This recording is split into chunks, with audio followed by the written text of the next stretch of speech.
Guys, তো দেখো আজকে প্রচণ্ড প্রচণ্ড মেঘ করেছে আর প্রচণ্ড হাওয়া দিচ্ছে। তোমরা তো জানোই যে কেন মেঘ করেছে, কেন হাওয়া দিচ্ছে।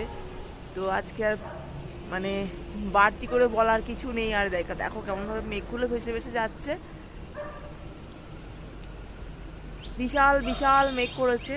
তো জানি না রাতের বেলা কি হবে। আমরা তো মানে সব কিছু জল টল তুলে রেখে দিয়েছি, কারণ কারেন্ট অফ হয়ে গেলে পরে আর জল নিতে পারবো না। সেই কারণেই মানে যেগুলো করে রাখার দরকার, লাইটে বেশি করে চার্জ দিয়ে রাখা, সেই সবগুলো সব করে রেখে দিয়েছি।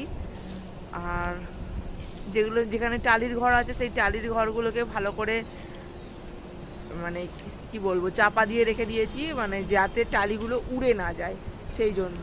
আর এই দেখো প্রচণ্ডভাবে মেঘ উড়ে উড়ে যাচ্ছে। তো জানি না কি হবে। আর এই মিমি এখানে খেলা করতে ব্যস্ত।